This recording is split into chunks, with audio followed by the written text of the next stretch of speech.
नमस्कार बच्चों, मैं मनोज कुमार आप सभी को अपने इस YouTube वीडियो में स्वागत करते हैं।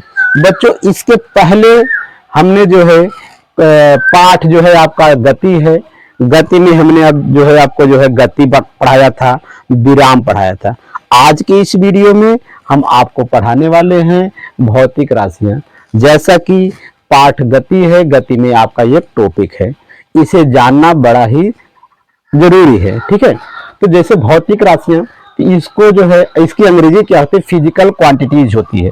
फिजिकल क्वांटिटीज भौतिक राशियां। तो भौतिक राशियां किसे कहते हैं? वे राशियां जिनको मापा या तौला जा सकता है भौतिक राशियां कहलाती हैं। क्या कहलाती हैं? भौतिक राशियां कहलाती हैं।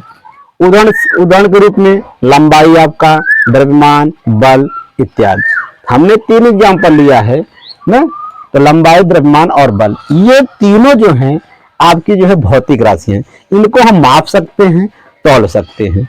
जैसे लंबाई है, आप कपड़े की दुकान पे जाएंगे और कहेंगे अंकल जी मुझे कपड़ा दीजिए, तो कपड़ा आप किस में खरीदते हो? कपड़ा जो है आप कितना लंबा लेते हो, उसकी लंबाई कितनी है, ठीक है, लंबाई में मापते हो। जैसे दुकान पर आप जाओगे, दुकान पर जैसे द्रव्यमान के रूप में आप क्या खरीदते हैं? जैसे गेहूं खरीदेंगे, चावल खरीदेंगे, चीनी खरीदेंगे। तो चीनी खरीदने के तो वहां पर जाएंगे, आप पूछेंगे कि अंकल जी मुझे जो है चीनी दे दीजिए, 1 किलो चीनी। तो चीनी को हम लोग जो है माप सकते हैं। चीनी क्या है? द्रव्यमान है आपका। तो बल क्या होता है? जैसे कि फोर्स, बल मतलब जैसे किसी को धक्का देना ना, आप किसी को धक्का दे रहे हैं तो कितने न्यूटन का बल लगा रहे हैं, या किसी को आप खींच रहे हैं तो कितने न्यूटन का बल लगा के आप खींच रहे हैं। अर्थात बल क्या है? ऐसी राशि है जिसे हम माप सकते हैं, तौल सकते हैं। तो बल को हम किस में मापते हैं? बल को हम मापते हैं न्यूटन में। बल को किस में मापते हैं? न्यूटन में मापते हैं। ठीक है, और लंबाई को किस में मापते हैं? लंबाई को हम लोग किस में मापते हैं? मीटर में मापते हैं। ठीक है, तो लंबाई को किस में मापते हैं? मीटर में मापते हैं।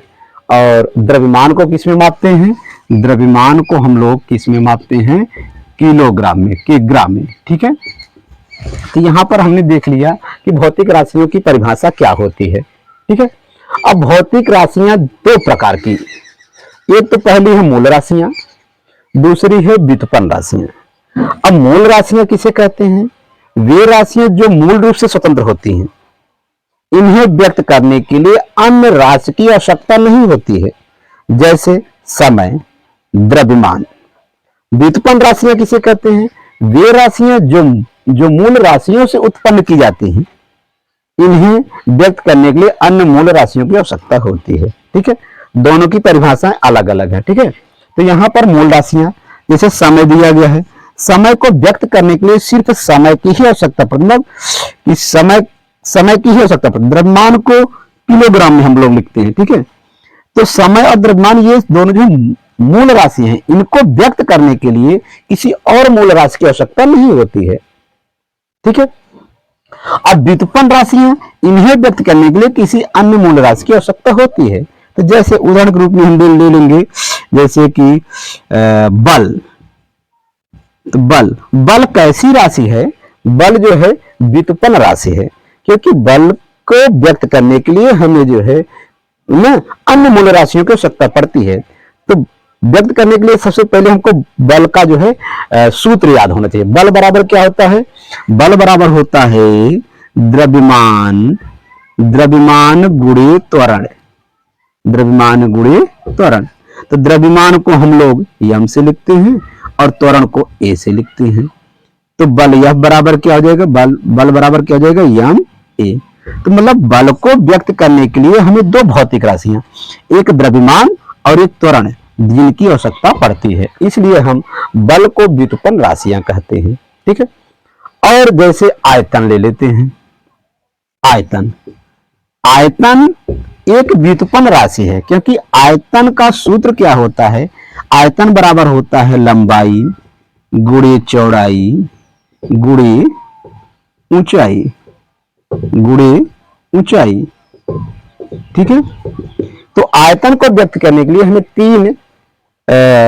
तीन मूल राशियां जैसे लंबाई, चौड़ाई, ऊंचाई, ये तीनों क्या है। जैसे लंबाई क्या है, एक लंबाई तो लंबाई होता है, तो लंबाई को हम लोग किसमें लिखते हैं, मीटर में।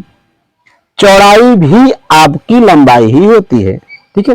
चौड़ाई भी, जैसे इस व्हाइट बोर्ड को देखो, व्हाइट बोर्ड की ये लंबाई है इसकी और ये चौड़ाई है, तो लंबाई को हम लोग मीटर में लिखेंगे, चौड़ाई को भी मीटर में ही मापा जाएगा, ठीक है।